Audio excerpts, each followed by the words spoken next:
Akkam jirtu nagumaa jecha har'a waa'ee funuunaa isinii qabadhee jira. Akkuma beektani funuunni yeroo ijoollummaa keenya hunda keenya mudateera. Akkasumas immoo namoonni daa'imman qabdan beektu daa'imman hedduu biratti funuunni ni mul'ata. Wanti kun immoo hedduun isaa maatiin manatti yaala jalqabaa taasisuudhaan akka dhibeen kun dhaabatu taasisuu waan danda'aniif barnoota isinii qabadhee jiru kanarraa waan ta'e argattanii funuuna hedduuf yeroo baay'ee akka mana keessanitti ofii keessan tiriit gootan barnoota ta'uun isinii qabadhee jira. Hanga dhumaatti na hordofaa. Funuunni dhiiga karaa funyaanii dhufu ta'ee daa'imman biratti hedduminaan mul'ata. Dhibeen kun sababa cituu ujummoolee dhiigaa funyaan keessa jiraniin dhufa. Ujummooleen dhiigaa funyaan keenya keessa jiran kanneen bakka biroorraa addadha. Ujummoolee dhiigaa jechuun hidda dhiigaa jechuudha. Hiddi dhiigaa funyaan keenya keessatti argamanii iddoolee dhiigaa bakka biraatti argaman. Ujummoolee dhiigaa qaama keenya keessa bakka biraatti argaman xinnoo addadha. Sababni isaas baay'ee qaqalloo fi salphaatti kan cituu danda'anidha jechuudha. Kanneen funyaan keessatti argaman. Kanaafidha yeroo hedduu funyaan keessaa yookaan funuunni kan baay'atu namarra jechuudha. Bakka biraa dhiiguu osoo hin ta'in funyaan keessa dhiiga dhufu yookaan funuunutu baay'ata.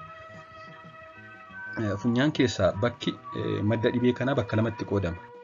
Innis inni jalqabaan funuuna funyaan gara fuulduraarraa dhufu jechuun anterior bleeding kan jedhamudha.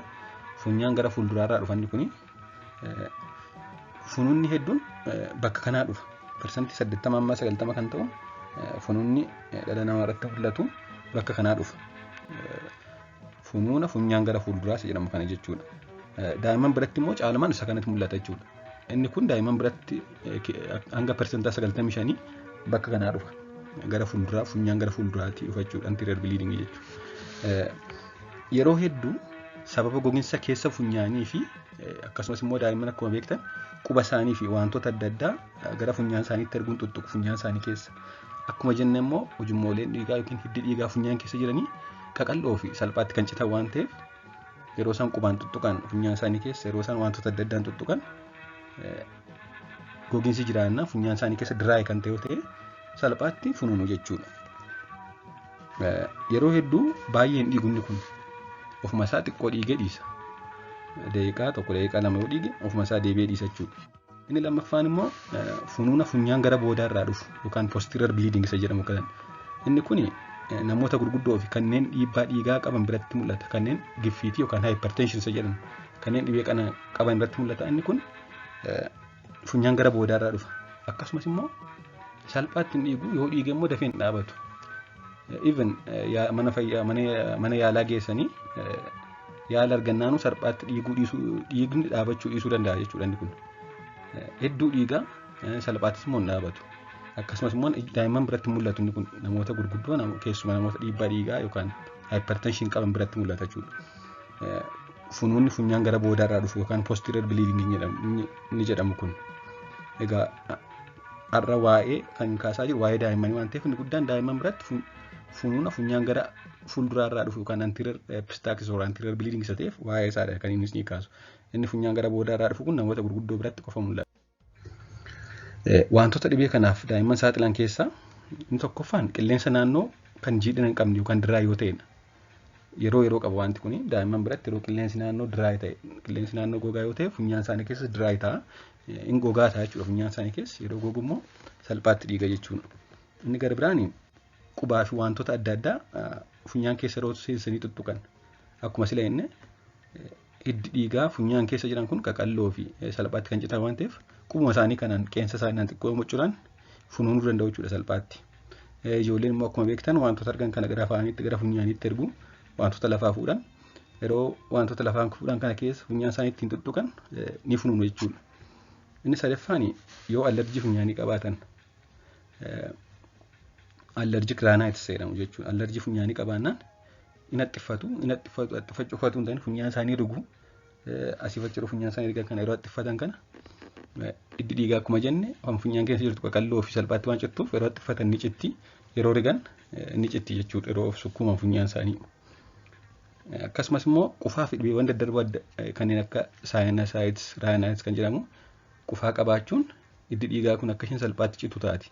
Maaliif madaa'uun funyaanii jira yeroo qufaa qaban, yeroo saayinasaayitis qaban funyaan keessa ni madaa'a. Yeroo madaa'u kana immoo hiddi dhiigaa funyaan keessa jiru salphaatti cituun dhiiguu danda'a jechuudha. Kanaaf qilleensi naannoo gogaa yoo ta'e akkasumas immoo quba isaaniif wantoota adda addaa funyaan keessa geessanii tuttuqan akkasumas allerjii funyaanii qabaatan akkasumas immoo qufaaf dhibeewwan funyaan keessa miidhaan adda biroo qabaatan salphaatti dhiiguu jechuudha. Salphaatti funuunu jechuudha daa'imman. Akkasumas immoo funyaanii fi mataarra yoo rukutaman tariitii meeshaa maxinnoodhaan ulee maxinnoodhaan cummee xiqqoodhaan funyaan kanarra yoo rukutaman daa'imman harkumaanis haa ta'u waan biraa salphaatti funuunuu danda'u jechuudha. Egaa erga wanti kun mudate maal gochuu qabu maatii? Wanti kun guyyaa halkanis mudachuu danda'a. Fakkeenyaaf halkan keessa otoo mana taa'anii taphatanii tarii daa'imman funuunuu danda'u.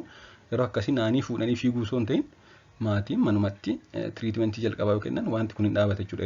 Yeroo hedduu akkaataa itti funuuna dhaabuu qabnu kan sirrii ta'ee fi sirrii hin taane duraa duubaan yoon kaase tokkoffaan daa'ima funuunaa jiru tokko asiifachiin naanii fuudhanii fiiguu mana yaalaatti fiiguu maal tun ta'in akka inni funuunaa jiruun jalqaba tasgabbeessuudha.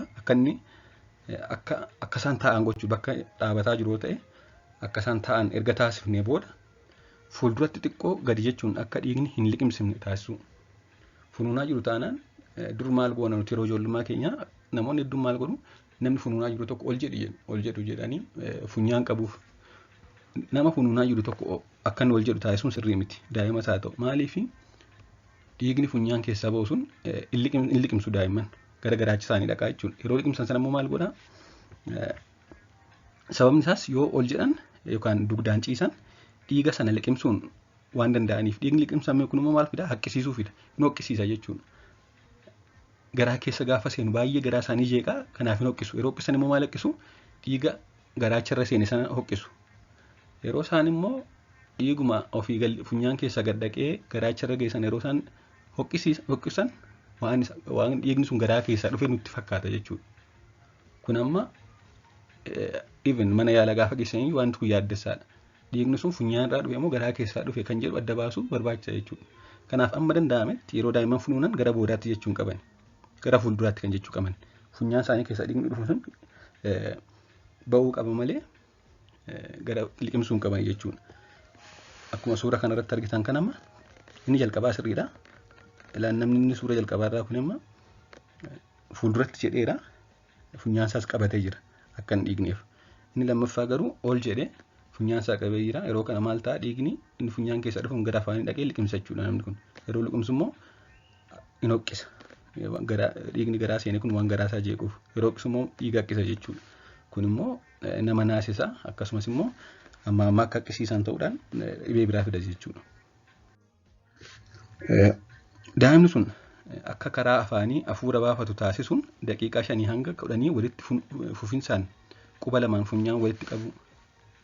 Tokko tasgabbeessinaan teessisnaa, lammaffaa akka inni gara fuulduraatti jedhu taasisnaa, sadaffaa immoo continuously walitti fufinsaatu gidduu gidduutti dhaabnee hin ilaalin daqiiqaa 5 hanga daqiiqaa 10tti karaa afaan qilleensa baafadhunne qilleensa fudhonne funyaan walitti qabnaaf. Funyaan yeroo walitti qabnu kompirees goone pireeshariidhaan hidda dhiigaa citte sana akka inni dhaabatu taasisuu qabna jechuudha. Daqiiqaa 5 fi daqiiqaa 10 gara fuulduraatti jechisiisnee walitti qabne funyaan isaanii dhiigni sun yeroo hedduun dhaabata. Deebi'een dhiigu jechuudha. Garuu rakkoon jiru maalidhaa? Yeroo hedduu daqiiqaa tokko qofa qabne gadhiisna. Yeroo kana deebi'ee dhiiga. Kanaaf gidduutti gadhiisnee ilaaluu hin qabnu. Yoo xiqqaate continuously daqiiqaa 5f funyaan isaanii qabne turuu qabna jechuudha. Akkasumas immoo uffanni dilallaa'aa ta'e yoo jiraate akkasumas immoo bishaan qabbanaa'aa yoo jiraate cabbii yoo jiraate funyaan isaanii irra kaa'u. Wanti dilallaa'aa funyaan isaanii irra yoo ta'e wanti kun akka vasoconstriction akka jiraatu jechuun hiddi dhiigaa akka walitti qabatu. Akka dhiigni gara sanatti baay'inaan hin dhufne waan taasisuuf funuun akka salphaatti dhaabatu taasisa. Inni sadaffaan kana goonee yoo dhaabachuu maal goona? Vaaziliinii yookiin dibata biroo mana keessa jiru vaaziliinii fa'aa fakkeenyaaf funuuna dhaabuuf ni fayyaduu danda'a. Funyaan keessatti dibna. Vaaziliinii mana jiru kana fuunee funyaan isaanii gara fuulduraa keessatti dibna. Kun immoo akka funuun dhaabatu taasisa jechuudha. Akkasumas immoo qorichoonni adda addaa jiru kanneen funuuna dhaabuuf fayyadan. Isaan kana yeroo baay'ee soo mana qabaanne gaariidha. Maaliif yeroo isaan taasisaa dhiigan funyaan isaanii keessatti dibuun yookaan cobsuun akka inni dhaabatu taasisa jechuudha. Akkasumas immoo qorichoota adda addaa dhiiga dhaabuuf fayyadan fakkeenyaaf zaayiloometaazoliin kan jedhamu jiru akkaataa ajajameen fayyadamuun gaariidha jechuudha.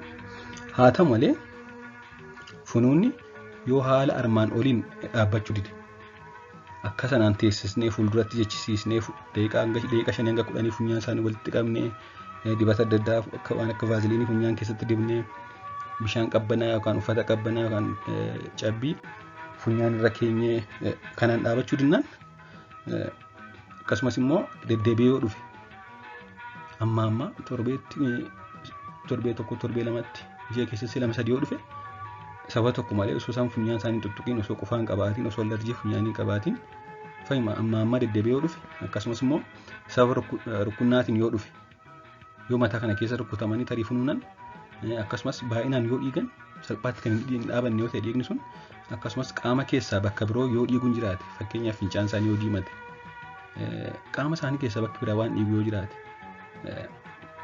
mallattoowwan dhibee biroo kan akka ho'ina qaamaa yoo qabaatan qufa yoo ta'an mataa dhukkubbiif kan kana fakkaatan yoo jiraate ogeessa fayyaa mariisuun barbaachisaadha. Maaliif dhibeen kun dhibee biraa ta'uu danda'a. Wanti funuuna fidu hedduudha. Dhibeewwan fayyaa funuuna fidan hedduudha. Haa ta'u malee parsantaan 90 ol daa'imman biratti funuunni waan nama yaaddessu miti jechuudha. Haa ta'u malee parsantaan 10 sababa hedduudhaan fakkeenyaaf sababa kaansarii dhiigaadhaan dhufuu danda'a. Kanaaf amma sababa dhibee biraadhaan yoo dhufe ta'e funuunni sun dafee hin dhaabatu. Amma dhufaa guyyaatti seelama torbeetti seelama baay'ee dhiigni sun salphaatti hin dhaabatu. Akkasumas bakka biraadhaa dhiigu fincaan isaanii hin diimataa dhiiga qisuu bakka qaama isaanii bobbaa isaanii yookaan sagadaa isaanii irra dhiigni jiraachuu danda'a. Waan akkasii jiraanna mana yaalaa geessanii ilaalchisuun barbaachisaadha. Sabiskiraabiif laayikii gochuun dagatina. Ulfaadhaa galatoomaa.